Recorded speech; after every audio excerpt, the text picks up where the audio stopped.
Good morning students.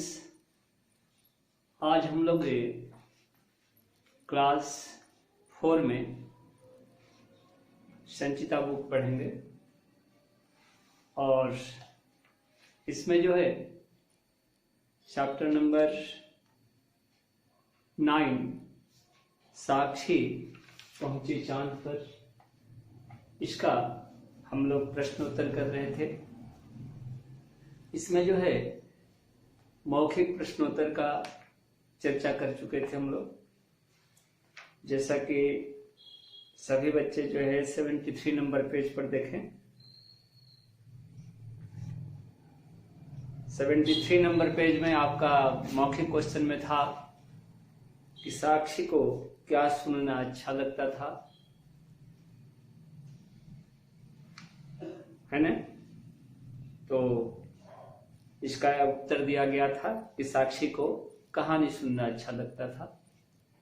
फिर से question था कि किस दिन चांद गोल और पहला दिखाई देता है। तो आंसर क्या था? पूर्णमासी के दिन चांद गोल और पहला दिखाई देता है। नेक्स्ट क्वेश्चन था चंद्रमा किसके चक्कर लगाता है। तो चंद्रमा धरती के चारों ओर चक्कर लगाता है। चंद्रमा जो है एकमात्र प्राकृतिक उपग्रह है, नेचुरल सैटेलाइट। और लास्ट क्वेश्चन था मौखिक में कि बच्चे चंद्रमा को क्या कहकर बुलाते थे। तो क्या उत्तर हुआ था? सभी बच्चे जानते हैं कि बच्चे जो है चंद्रमा को चंदा मामा कहकर बुलाते हैं। नहीं, क्या कहकर बुलाते हैं? चंदा मामा कहकर बुलाते हैं। तो ये था मौखिक क्वेश्चन, इसको हम लोग पहले भी कर चुके थे। आइए आज लिखित क्वेश्चन की चर्चा की जाए। लिखित क्वेश्चन में आपका पहला नंबर क्वेश्चन है कि चांद को देखकर साक्षी ने मां से क्या कहा। चांद को देखकर साक्षी ने मां से क्या कहा। तो चांद को देखकर क्या कही थी साक्षी अपनी मां से? चांद को देखकर साक्षी अपने मां से बोली थी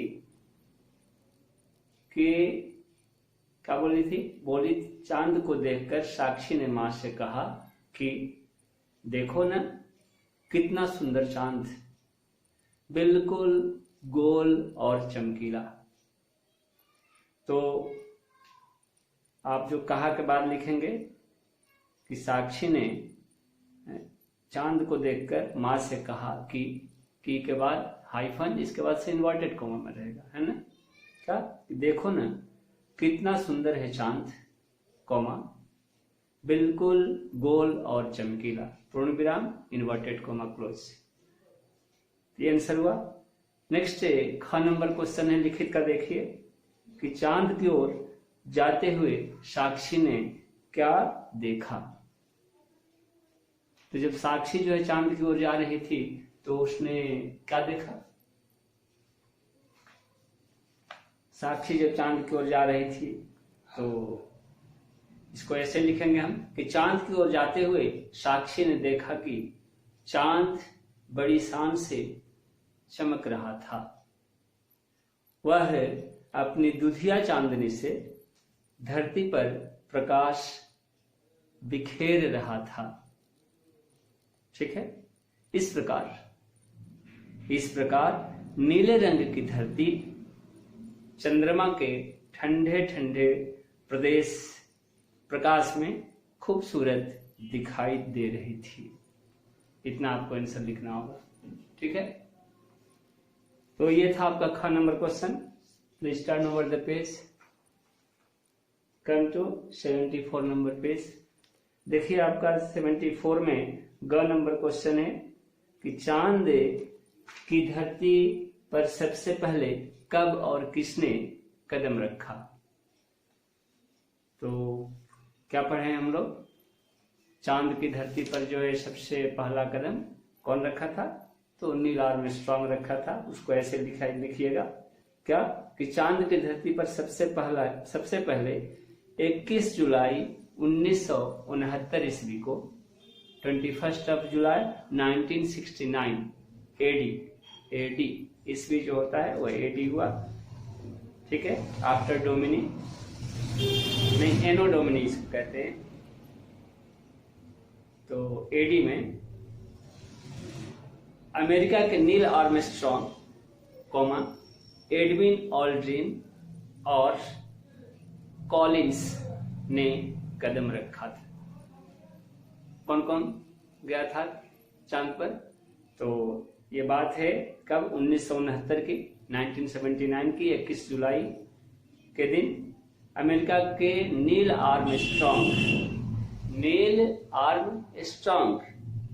एडविन ऑल्ड्रिन दूसरा व्यक्ति का नाम है। पहला व्यक्ति कौन था? नील आर्मस्ट्रॉन्ग, दूसरा एडविन ऑल्ड्रिन और नेक्स्ट कौन था? कॉलिंस ने कदम रखा। 3 व्यक्ति गए थे। सबसे पहले नील आर्मस्ट्रॉन्ग ने कदम रखा था, ये हुआ आपका आंसर। नेक्स्ट घ नंबर क्वेश्चन है जो कि लिखित का लास्ट क्वेश्चन है कि चांद पर जाकर हर चीज हल्की क्यों हो जाती है? देखिए यह विज्ञान का प्रश्न है। This question is related with science subject. चांद पर जाकर के कोई वस्तु हल्की क्यों हो जाती है? कारण क्या है? गुरुत्वाकर्षण को लेकर के होता है, ठीक है। तो हम आपको आंसर बता रहे हैं टू द पॉइंट। क्या कि चांद पर जाकर हर चीज जो है हल्की हो जाती है क्योंकि चांद का गुरुत्वाकर्षण बल धरती के गुरुत्वाकर्षण बल का 1/6 भाग होता है। चांद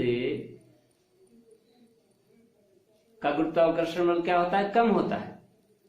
दूसरे शब्दों में चांद पर गुरुत्वाकर्षण बल क्या होता है? कम होता है धरती के गुरुत्वाकर्षण बल की तुलना में, ठीक है। यानी सीधा आंसर क्या होगा कि चांद का गुरुत्वाकर्षण बल धरती के गुरुत्वाकर्षण बल के कम होने के कारण चांद पर कोई भी चीज हल्की हो जाती है। और मैं आपको क्या बता रहा हूं, थोड़ा सा एक्सप्लेन करते हैं इसको ताकि आप अच्छे से समझेंगे। चांद पर गुरुत्वाकर्षण बल कितना होता है? धरती का 1/6 भाग, 1/6। कहने का मतलब कि अगर किसी चीज का भार, किसी वस्तु का भार, आपको मैं मैथ में ले जा रहा हूं यहां पर, ठीक है। फिजिक्स, ये फिजिक्स का क्वेश्चन है। साइंस में एक फिजिक्स होता है, भौतिकी विज्ञान हिंदी में कहते हैं उसको। तो अगर किसी वस्तु का भार पृथ्वी पर 30 किलोग्राम है तो चांद पर जाकर क्या हो जाएगा? चांद पर जाकर के वो आपका हो जाएगा 5 केजी हो जाएगा, है ना, 5 किलोग्राम। कैसे आपको दिखाते हैं हम? क्या अभी बताए? हम अभी आपको बताए कि अगर पृथ्वी पर, मैं आपको इस आंसर को समझा रहा हूं, अगर पृथ्वी पर किसी वस्तु का भार जो है पृथ्वी पर क्या है, मान लीजिए कि 30 केजी है। कितना है? 30 केजी।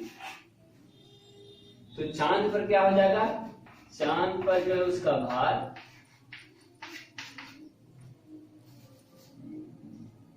1/6 of 30 KG. कहने का मतलब कि 1/6 मल्टीप्लाई 36, 5 जा 30 equal to 1 into 5 equal to 5 kg। आइए थोड़ा सा समझिए आप मैथ यहाँ पर हिंदी में भी। क्या है? अगर किसी वस्तु का भार 30 kg है, 30 kg है पृथ्वी पर, तो चांद पर जाकर कितना हो जाएगी? 5 kg हो जाएगी।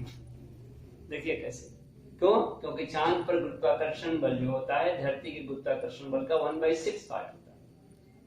तो 1/6 ऑफ 30 kg, 30 kg का समान गया चांद पर। तो 1/6 ऑफ का मतलब मल्टीप्लाई होता है, 30 से मल्टीप्लाई होगा 1/6। अब 6 5 जा 30 होगा, 5 into 1 5 हो जाएगा, 5 into 1 ये 5 को ये 1 हुआ, है ना, 5 into 1 5 kg हो जाएगा। ठीक है, ज्यादा डीप में नहीं ले जाते हैं। तो कहने का मतलब कि चूंकि चांद पर गुरुत्वाकर्षण बल कम होता है धरती के। आंसर आपका सीधा सीधा है यही, है ना। लेकिन हाँ, मैं क्वेश्चन ये भी पूछ सकता हूं क्या कि चांद पर किसी वस्तु का भार धरती के तुलना में कितना होता है? तो 1/6 पार्ट होता है, ये आपको याद रखा। 1/6 गुना, इसको याद रखिएगा। चांद पर किसी वस्तु का भार धरती पर के भार से 1/6 गुना होता है, याद रखिएगा। 1/6 गुना, है ना। ठीक है, ये था आपका नेक्स्ट क्वेश्चन। और हम लोग लिखित क्वेश्चन का डिस्कशन अभी खत्म किए। नेक्स्ट क्वेश्चन आपका है इसमें कि सही उत्तर चुन करके लगाइए। साक्षी खिड़की से किसे निहार रही थी? 3 ठो ऑप्शन दिया गया है। साक्षी जो है धरती से खिड़की से किसको निहार रही थी? निहारना मतलब देखना, और चांद को देख रही थी। तो आपका सेकंड नंबर ऑप्शन जो है सही होगा। नेक्स्ट ख नंबर क्वेश्चन है कि चंद्रमा किसके प्रकाश से चमकता है? तो चंद्रमा जो है सूर्य के प्रकाश से चमकता है। चंद्रमा का अपना प्रकाश नहीं होता है। Okay, moon has not its own light. Okay, यह किससे लेता है लाइट? यह जो है सूर्य से लेता है प्रकाश। नेक्स्ट है पृथ्वी से ग नंबर क्वेश्चन है कि पृथ्वी से चांद की दूरी कितनी है? पढ़िए आप। पृथ्वी से चांद की दूरी जो है, पहला ऑप्शन दिया गया है 4 लाख किलोमीटर धरती से। ठीक है, चांद की दूरी 4 लाख किलोमीटर है। नेक्स्ट आपका क्वेश्चन है कि किसने कहा और किससे कहा? क आज पूर्णमासी है इसलिए तुम्हें चांद गोल और रुपहला दिखाई दे रहा है।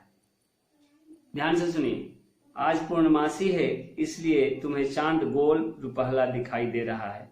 किसने कहा? तो यह बात जो है मां ने कहा। किससे? मां ने साक्षी से कहा। किसने किससे कहा? देखिए का नंबर नीचे दिया गया है खाली जगह, वहां पर आप लिखिएगा। किसने कहा में क्या लिखेंगे? मां ने। किससे कहा? साक्षी से। मां ने साक्षी से कहा। ठीक है, क्या कही थी मां साक्षी से? कि आज पूर्णमासी है इसलिए तुम्हें चांद गोल रुपहला दिखाई दे रहा है। मैं एक उपग्रह हूं और पृथ्वी के चारों ओर चक्कर लगाता हूं। चांद ने साक्षी से कहा था। किससे कहा? तो चांद ने। किससे कहा में काम लिखेंगे? साक्षी से। नेक्स्ट ग नंबर है, देखो ना कितना सुंदर है चांद, बिल्कुल गोल और चमकीला। ठीक है, ये किसने कहा था? साक्षी की मां ने, है ना। साक्षी ने कहा था। किससे? मां से। नहीं, देखते हैं ये क्या है। देखो ना कितना है गोल और चमकीला। ये देखिए यहां पर, हाँ साक्षी बोली। देखिए पेज नंबर आपका 69 पर है। साक्षी बोली, नहीं मां, अभी थोड़ी देर में सो जाऊंगी। देखो ना कितना सुंदर चांद, बिल्कुल गोल और चमकीला। किसने कहा था? साक्षी बोली थी। किससे? मां से। साक्षी ने मां से कहा। हो गया। तो ये आपका था क्वेश्चन आंसर, किसने किससे कहा। नेक्स्ट भाषा की बात है। ये सभी जो है आप अपने मन से लिखेंगे, है ना। ये आपका होमवर्क रहा, आप खुद करेंगे। ठीक है, और कहीं दिक्कत हो तो लाइव क्लास में बोलिए, मैं इसको बता दूंगा। अगर दिक्कत होगा तब बोलना होगा, नहीं तो आपको अपने से लिखना होगा। आज के लिए इतना ही। नेक्स्ट डे मिलते हैं अगले चैप्टर के साथ। ठीक है, धन्यवाद। ये बाकी सारे जो क्वेश्चन अभी बोला गया डिस्कशन में, ये PDF में आपको मिलेगा। Thank you.